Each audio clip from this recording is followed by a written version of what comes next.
My twin sister forged my signature to take a $40 million inheritance, but she never expected the secret I exposed would throw her life into chaos. For 28 years, I shared everything with my sister Malene. We had the same face, the same voice, and the same silver blonde hair that our grandmother always said marked us as true Blackwoods. But we couldn't have been more different on the inside. I'm Emma Blackwood, the twin who chose a quiet life running a small art gallery in Boston. Malene became a high-powered investment banker in New York, collecting designer labels and wealthy boyfriends like trophies. Our parents were prouder of her, naturally. Who wouldn't prefer a daughter who made millions over one who spent her days hanging paintings? But our grandmother, Catherine, was different. She saw through the surface similarities and understood who we really were beneath our identical faces. While our parents fawned over Malene's banking success, Grandma quietly supported my passion for art, helping me open my gallery when no one else would. "You have a gift, Emma," she'd tell me during our Sunday afternoon teas in her Victorian mansion. "You see beauty where others see only dollar signs." Those afternoons were sacred. Malene never came. She was always too busy with work, but that was fine with me. It meant I had Grandma Catherine all to myself. Then came the call that changed everything. I was in my gallery, hanging a new collection, when my phone buzzed. My mother's voice was tight with barely controlled grief. "Emma, it's Grandma Catherine. There was an accident. She didn't make it." The world tilted sideways. I gripped the edge of my desk, knocking over a cup of coffee. The dark liquid spread across the pristine white surface like spilled ink. "What happened?" I asked. "A car crash," she replied. "She didn't make it." I don't remember much about the next few hours. Somehow, I made it to my apartment, packed a bag, and canceled appointments. My assistant, Jennifer, promised to handle everything at the gallery. The drive to my grandmother's estate in the Berkshires was a blur of tears and memories. Every mile marker reminded me of another Sunday tea, another quiet conversation, another moment when Grandma Catherine had been the only person who truly saw me. I arrived to find the sprawling Victorian mansion already full of relatives. Cousins I barely knew lounged in the parlor. Aunts whispered in corners. Uncles argued about property values. My parents stood in the foyer, greeting people with practiced sadness, but Malene was nowhere to be seen. "She's flying in from Dubai," my mother explained, smoothing her already perfect hair. "Some important client meeting she couldn't reschedule." Of course, even our grandmother's death wouldn't disrupt Malene's precious career. The next few days passed in a haze of funeral arrangements and family politics. I retreated to my grandmother's library whenever I could, surrounding myself with her beloved books and the faint scent of her rose perfume that still lingered in the air. That's where I was when Malene finally arrived, 3 days after the accident. "Oh, good, you're here," she said, dropping her Hermes bag on an antique table. "Have they read the will yet?" No hello, no tears, not even a pretense of grief. "She's barely cold," I said, my voice tight with anger. Malene rolled her eyes. "Don't be dramatic, Emma. We all knew this was coming.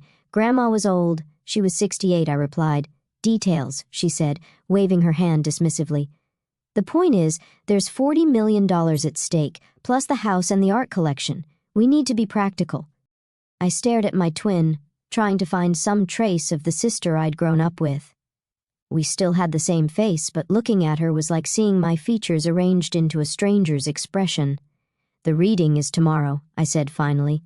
"Mr. Harrison, Grandma's lawyer, is handling everything." "Perfect," Malene said, smiling, but it didn't reach her eyes. "Get some rest, sis. Tomorrow's going to be interesting." Something in her tone made me uneasy, but I pushed the feeling aside. I was too exhausted, too grief-stricken to analyze my sister's cryptic comments. That was my first mistake. The next morning, I woke early and went to the kitchen to make coffee. The house was quiet, most of the relatives still asleep in their various guest rooms, but as I passed the study, I heard voices. "Everything's arranged," Malene said, her voice low and urgent, "just like you asked." A male voice I didn't recognize replied, "The papers are perfect. No one will question it." "And the original was destroyed, along with all the copies?" Malene asked. "As far as anyone knows, this is the only version." "Good," Malene said, sounding satisfied. "You should go. The reading's in 3 hours." I quickly stepped back as the door opened. A man in a cheap suit hurried past without seeing me, clutching a briefcase. Malene emerged a moment later, startling when she saw me. "Emma, you're up early," she said. "Couldn't sleep," I replied carefully. "Who was that?" "Oh, just someone from the bank," she said, adjusting her silk blouse. "Boring paperwork stuff." But I had seen the man slip something into her designer bag, something that looked suspiciously like legal documents. The will reading was scheduled for 10 a.m. in the main library.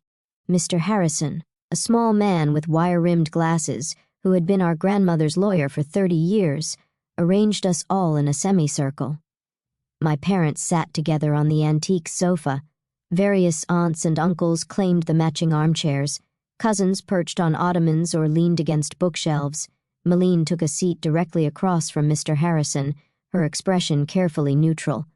I chose to stand by the window, next to the painting of roses that Grandma Catherine had always loved. Something felt wrong. The conversation I'd overheard, Malene's strange behavior. "Before we begin," Mr. Harrison said, adjusting his glasses, "I want to express my personal condolences. Catherine was more than just a client to me. She was a dear friend." Malene shifted impatiently. Yes, very sad. Shall we proceed?" Mr. Harrison blinked, taken aback by her tone. "Of course," he said. "The terms are quite straightforward. Catherine was very specific about her wishes." He opened his briefcase, but Malene interrupted. "Actually," she said smoothly, "I have something you should see first." She pulled out a document, the same one I'd seen the mystery man give her earlier. "What's this?"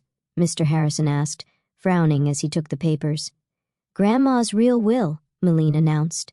"Dated just 2 weeks ago. She gave it to me for safekeeping." The room erupted in whispers. I felt my heart start to pound.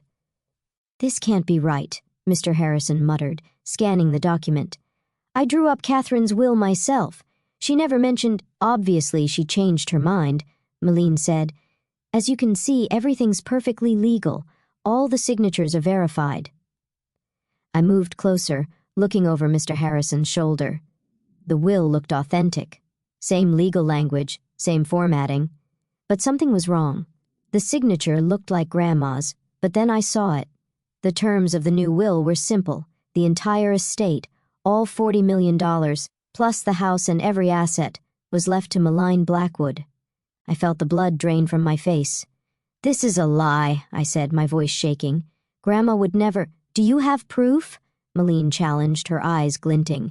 "Because I have a legally binding document right here."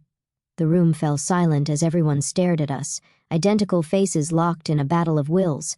"Mr. Harrison?" I turned to the lawyer desperately. "You know this isn't right. You knew Grandma better than anyone." "I'm sorry, Emma," he said slowly. "But if this will is authenticated, my hands are tied." Malene's smile was triumphant. "Well then, I believe that settles everything. As the sole heir, I'll need everyone to vacate the premises by tomorrow morning." "You can't do this," I whispered. She stood, gathering her things with practiced elegance. "I already have, dear sister, and you can't prove otherwise." As the family filed out in shocked silence, I remained rooted to the spot, staring at the painting of roses. Grandma Catherine had taught me to paint those roses herself, spending countless patient hours helping me get the shadows just right. Now, my twin sister had stolen everything. Our grandmother's legacy, my inheritance, even my identity. Because that signature on the will wasn't Grandma's at all. It was mine. Being identical twins meant sharing DNA, fingerprints, and virtually indistinguishable signatures. My entire life, I'd been careful about signing documents precisely because I knew Malene could mimic my handwriting perfectly. But I never imagined she would use my signature to forge our grandmother's will. The day after the reading, I watched from my old bedroom window as moving trucks arrived. Malene wasted no time, claiming her prize, directing workers to pack up our grandmother's antiques and artwork. "Miss Blackwood." A quiet voice interrupted my thoughts. I turned to find Agnes, our grandmother's housekeeper of 20 years, standing in the doorway. Her eyes were red from crying. "I'm sorry, Agnes," I said. "I know Malene's asked everyone to leave." "That's just it," Agnes said, wringing her hands nervously. "There's something you need to see." She led me down to the kitchen, checking twice to ensure we weren't followed. From beneath her apron, she pulled out a small leather-bound notebook. "Your grandmother's diary," she whispered. "She asked me to keep it safe, said it was important you find it if anything happened to her." My hands trembled as I took the notebook. "Why didn't you give this to Mr. Harrison?" I asked. "Because Miss Moline was watching him like a hawk," Agnes replied, "but that's not all." She glanced around again before continuing. "The accident, it wasn't random. My blood ran cold." "What do you mean?" I asked. "The day before," Agnes said, "your grandmother was upset. She discovered something about Miss Moline, something to do with her banking work. She made some calls, said she needed to fix things." I opened the diary with shaking fingers. The last entry was dated the day before the crash. "Called Marcus about Moline's activities at Sterling Bank," it read. "The numbers don't add up. Offshore accounts, missing client funds. She's been stealing millions. I can't stay silent. Emma deserves to know the truth about her sister." The entry ended there. Tomorrow never came. "There's more," Agnes said. "The morning of the accident, I overheard Miss Moline on the phone in the garden. She said something about taking care of it today and making it look accidental."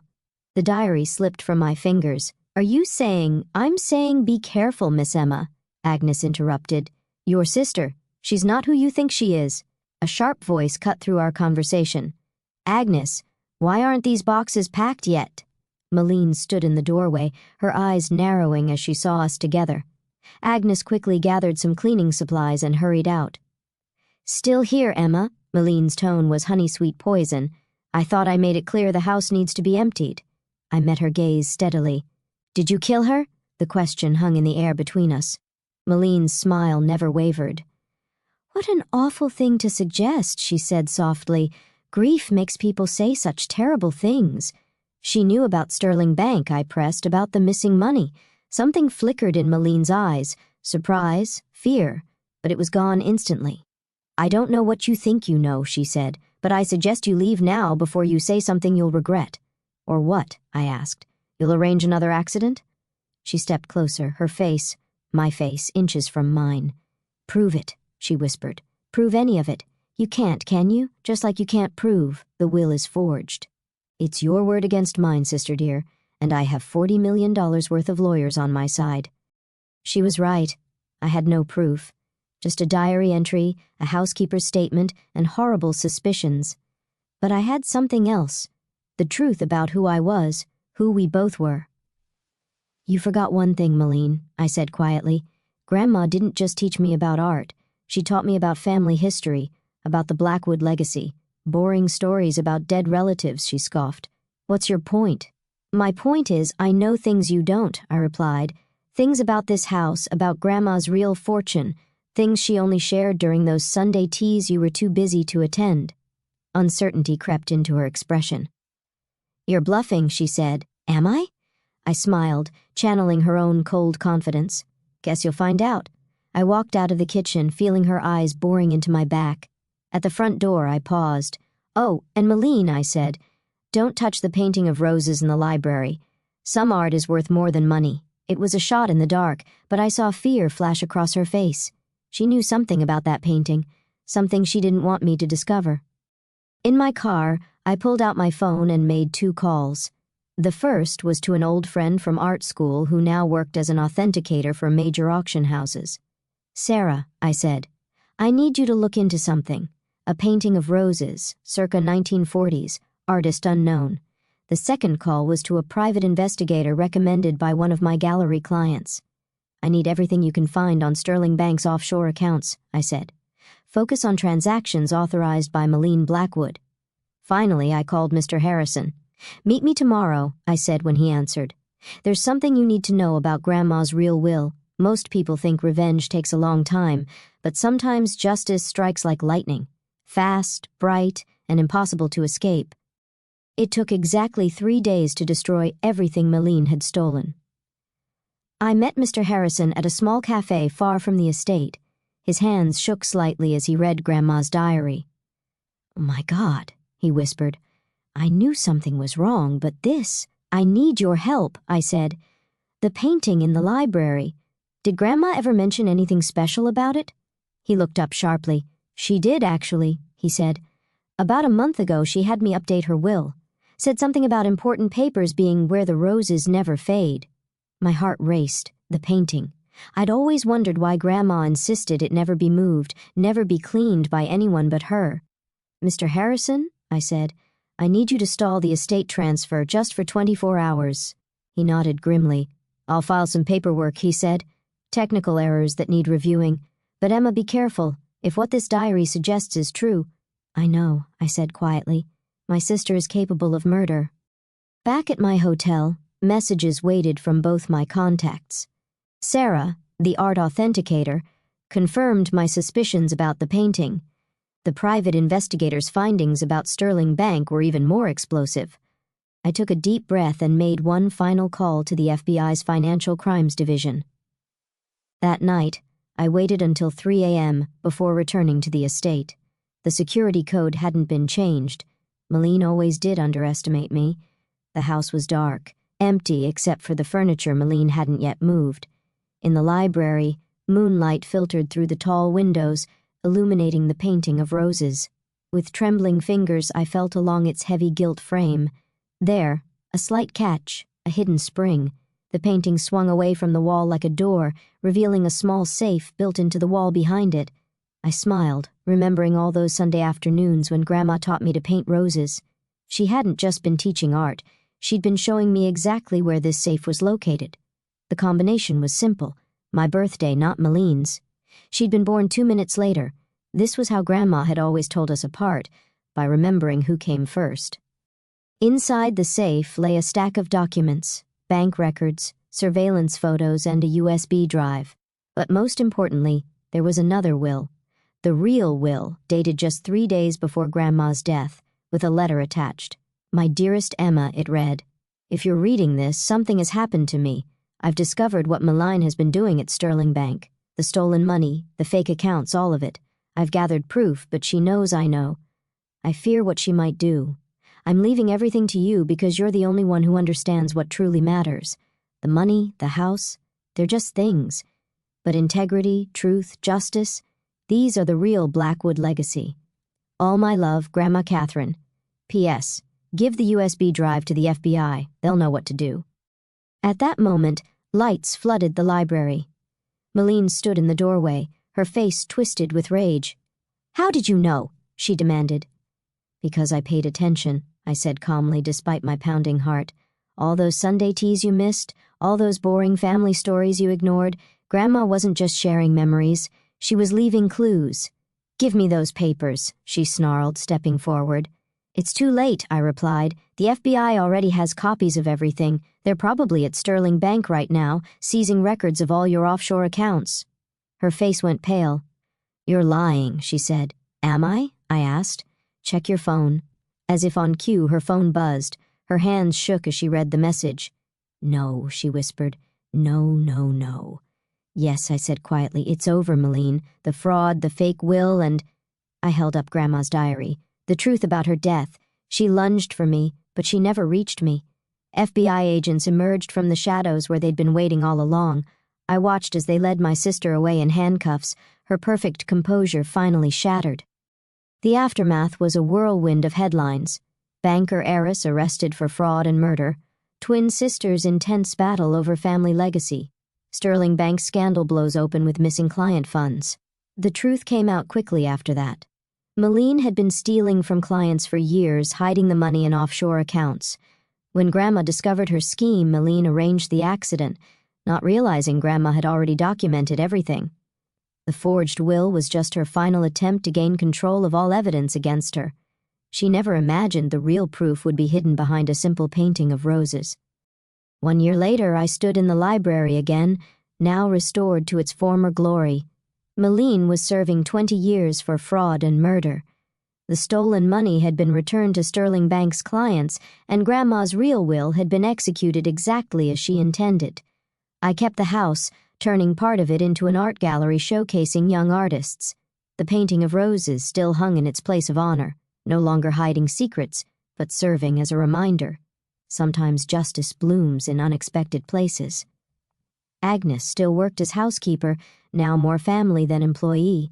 Mr. Harrison helped manage the charitable foundation I'd established with half of my inheritance, supporting arts education for underprivileged children. Your grandmother would be proud, he told me one afternoon, watching local kids take art lessons in what used to be the formal dining room. I smiled, touching the locket I now wore, the one Grandma had always worn during our Sunday teas. Inside was a tiny painted rose, a reminder that beauty and truth go hand in hand. She knew, I said softly. She knew that someday the truth would come out. That's why she left all those clues, all those little breadcrumbs for me to follow. And Meline? He asked. Do you ever visit her? I shook my head. Some twins grow apart. Some were never truly connected to begin with. She chose her path just as I chose mine. Later that evening, I sat in Grandma's library, my library now, and opened her diary to the last page. Below her final entry, I had added my own.